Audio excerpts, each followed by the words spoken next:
Partners that keep their phone on silent. Is it a red flag? Is it a call for concern? Partner that put their phone on silence, or they have always put their phone on disappearing messages. Is it a call for concern, or? For me, putting on silent wouldn't be that much call for concern, but disappearing messages, yes.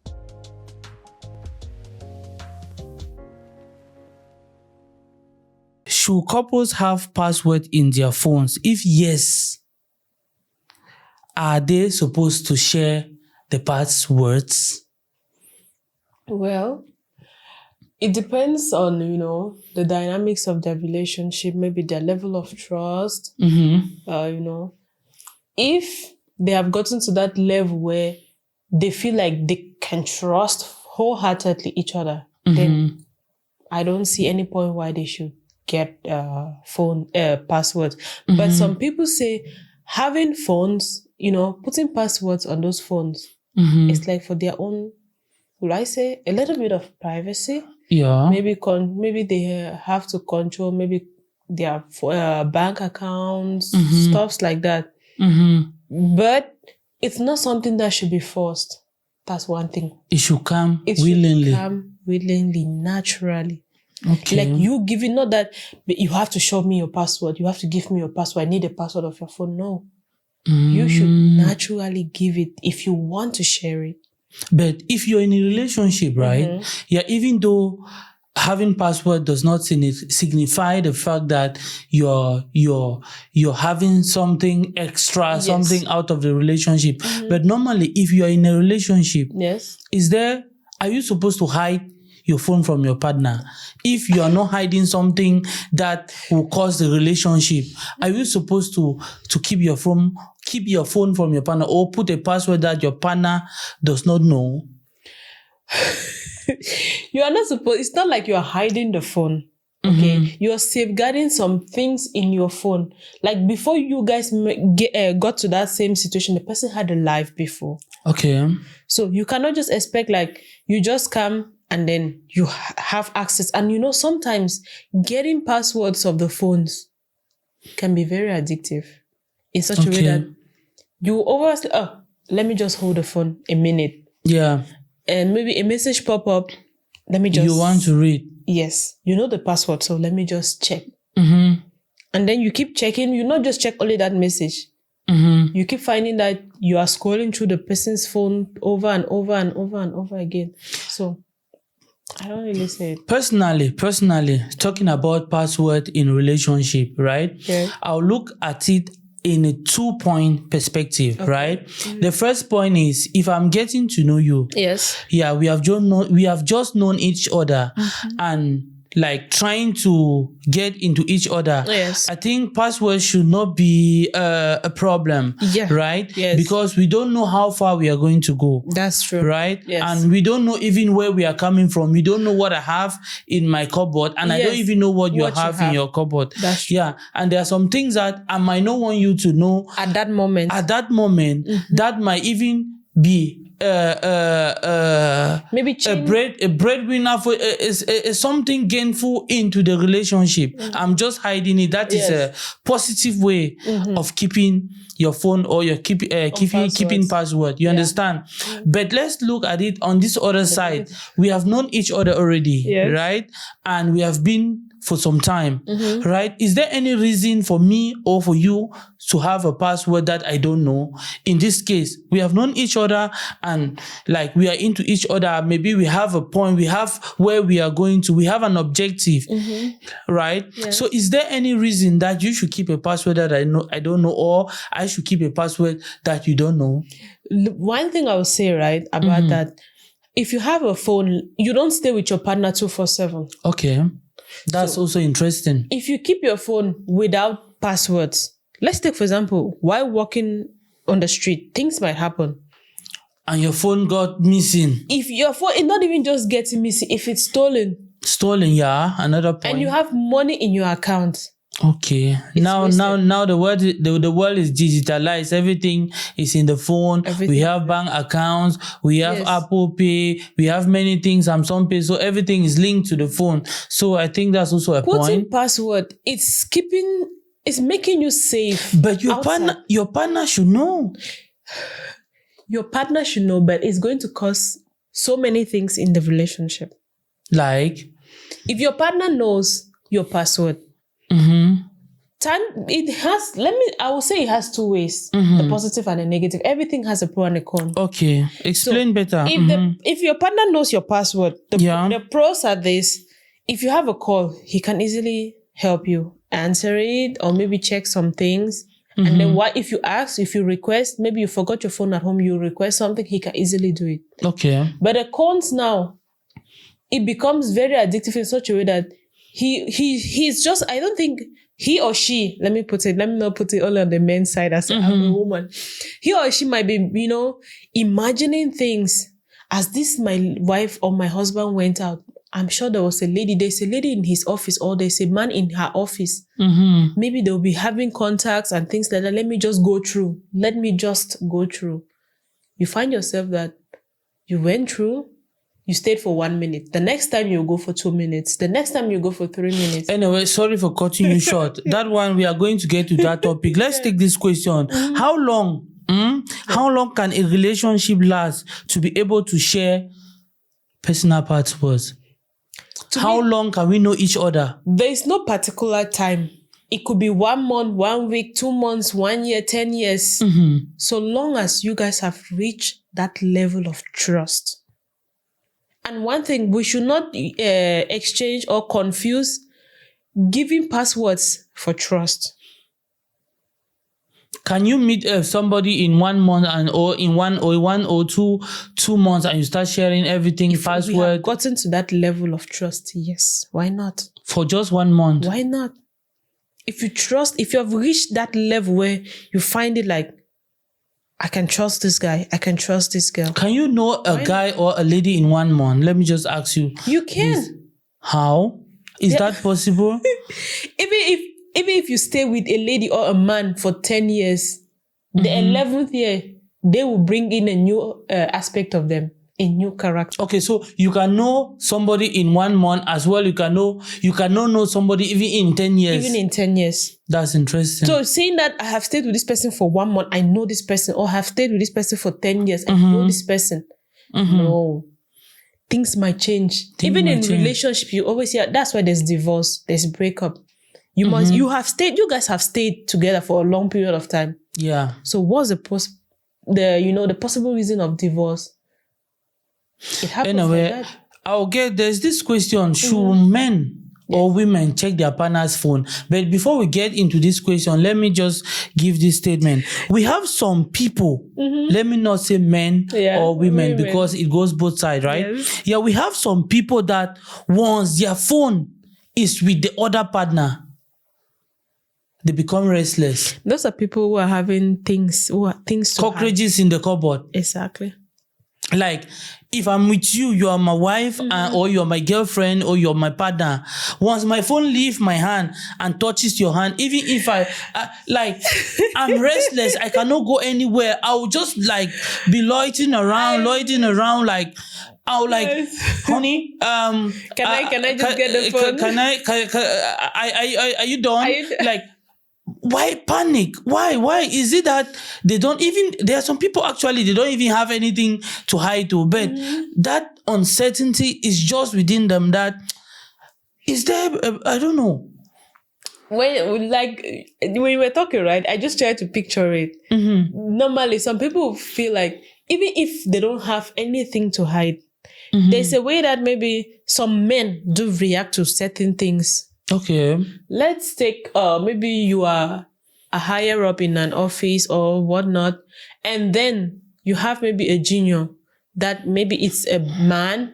If you're a man, it's a woman, the opposite gender. If you're a woman, okay. Yes.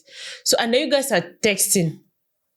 It will not just be like, why is this guy texting you? He will calculate the time that the person texted, even if it's for work issues. He'll calculate the time that the person texted. Why is he texting you at midnight? Why is he texting you late in the night? Why is he texting you early in the morning? But even if it's a normal, even if it's your secretary or if it's a colleague, I think if you have nothing in common to share, there will be no need for panic. Yes, some people do. If actually there's nothing. Like some people exaggerate things. Okay, let's take in a perspective where the woman has nothing to hide, but just the fact that she knows that her man is this person that very jealous. He's jealous. He thinks too much. Should be in panic. That, okay, let this my secretary not send me a message like, hi, madam, what is this? And it's like, why is this person texting you? Why can he not wait when you're in the office? Those kind of things. And others who hide things, obviously, there's a sure fact that you are just thinking, oh, hope this my guy will not text me. Hope the other guy will not text me. Hope this sugar daddy will not text me. Those are the kind of things. Maybe you are in a relationship with this person. Like how things nowadays happen, right? You're in a relationship with this person. You want to be serious with this person. But maybe the person's financial status cannot, warrant the kind of lifestyle you like. You want to live. So you start looking around. Yes. And with that, obviously, you will not want to break this relationship because maybe this person might be the one you actually love. But you're also thinking of your lifestyle, the kind of lifestyle you have painted outside. Yes. So obviously it will make you feel skeptical. Oh, I cannot keep my phone. If maybe she's there, you prefer to just stay behind him. Babe, are you done? Babe, are you done? Are you done? Are you done? Yeah, I think that also is a very big concern for relationships that are just like starting, like I cannot be home or I cannot be together with my partner or with my wife or whatever.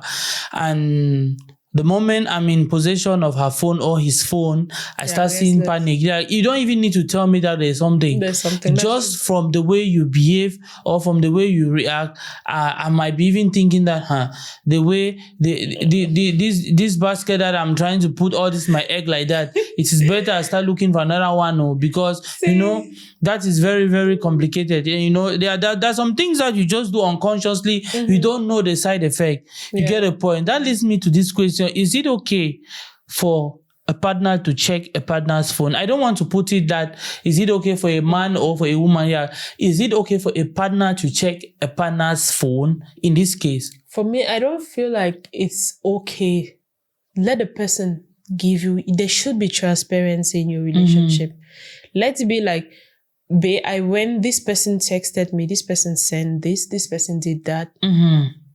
Not that if you are going to check, you already have a kind of mindset before checking. But if the person if she's telling you or he's telling you that, babe, this happened, this person did this person did that, you're already aware of it.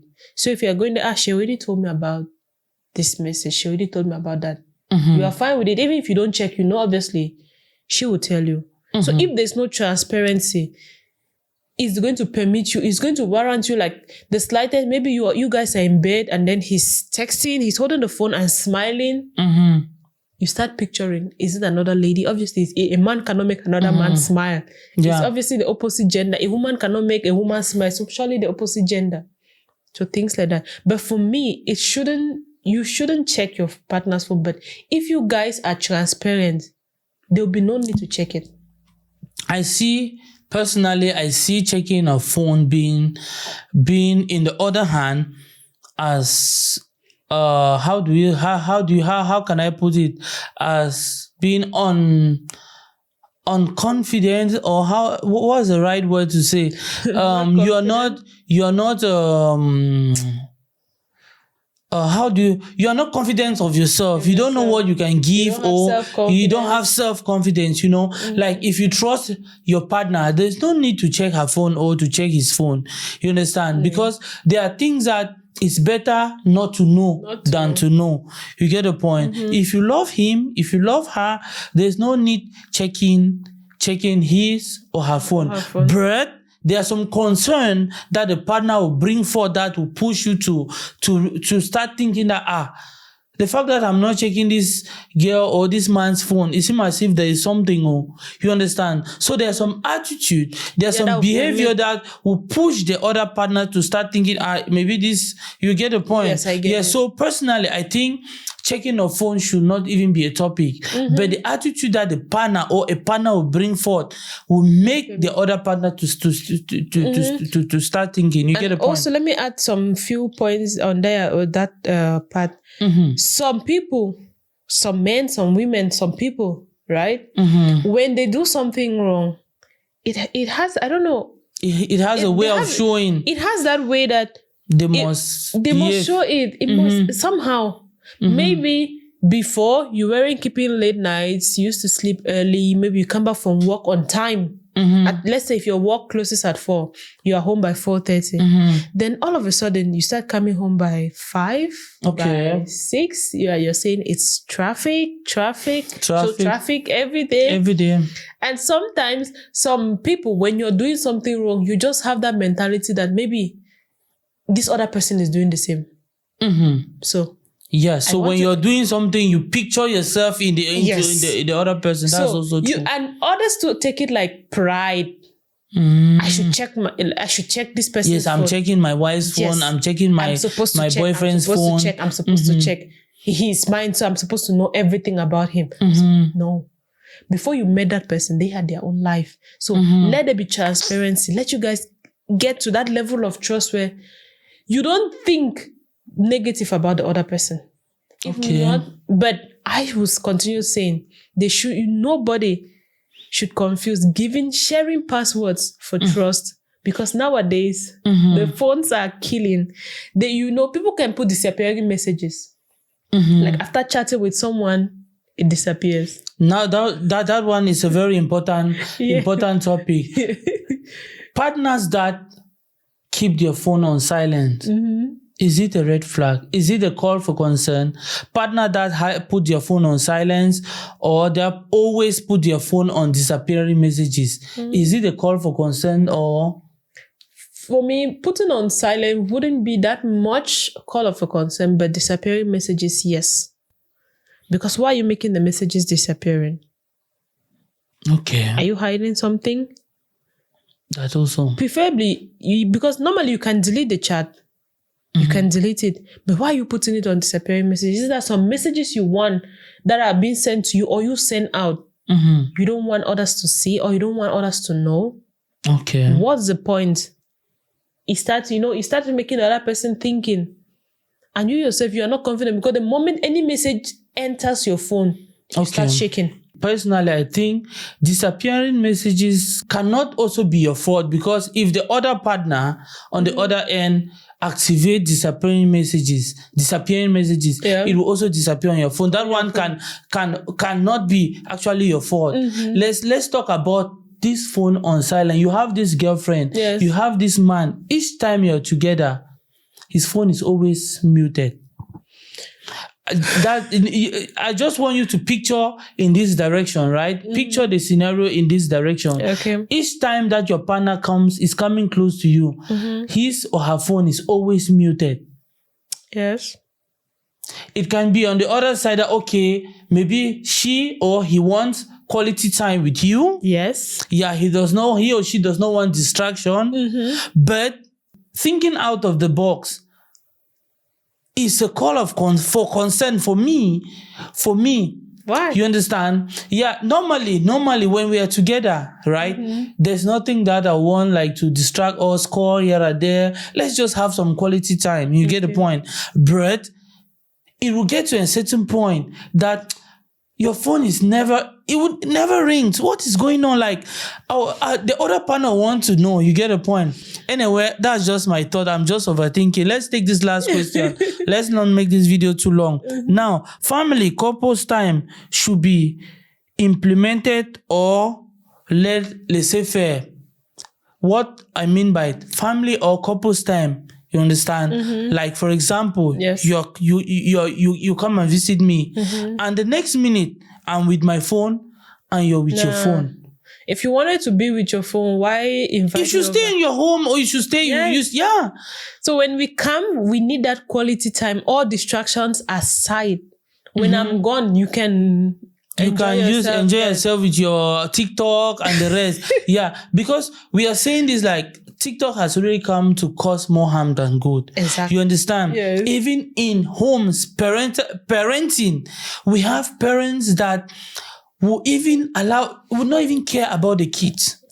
You know, not to talk of their husband. They don't care. They're always on TikTok. You understand? Yes. On their phone, smiling and forgetting the partner, forgetting even the kids or the children. Yeah. You understand? That is also very dangerous. So my question here is, should this be controlled or laissez-faire? Because you can come and say, hey, babe, we are together. I think social media or whatever can wait. You get the point. But some ladies or some men will see like this woman or this man is being too controlful. You understand? Yeah, so should it be a laissez-faire something or should it be controlled in a relationship? Let's take this last one and we are done. For me, I feel like quality time is very important. Okay. If I come to meet you, why I shouldn't be on my phone? If I wanted to be on my phone, I would have been at home. Okay. I would have stayed where I am. So me living where I am or you living where you are, to come together, it should be for quality time. It should be a must. Because that's a time when all distractions are kept aside. You guys, you have deep talks, talk about your future, talk about your plans, your dreams, your aspirations. If you're always on the phone, how are you going to talk? How would you get to know, first of all, the other person? Because some people usually say maybe after 1 or 2 nights time, like you have had the first round, the second round, you just need to go on your phone like to recover yourself. Is it really? No. After you have done that, you guys should cuddle and spend the night. Cuddle, like hugging each other, and then you just sleep. Why on your phone? What are you going to check there again? What are you going to check there again? Which the person that is in fact, the most important, the guest of honor is already with you. Anyhow, we are going to end here. Guys, what do you think? What are your ideas? Like we always say, here is just what we think. We just give what we have in our mind. Yes. And also, you can also be right. So if you see that what we are giving out is not sufficient or is not really good enough, you can as well correct us by dropping a comment, right? Yeah, please guys, you can support us by liking, commenting and sharing this video, because that's what really motivates us to do more content like this. Right? So guys, like we say, please support us, like, comment and share the video. That goes a very long way. Till then, we are going to meet again in another episode. And please, if you have a topic that you want us to discuss or you want to recommend, please always make sure you drop it in the comment. We will always be there to respond to you. Thank you again, and we will see you again in another episode. Bye-bye.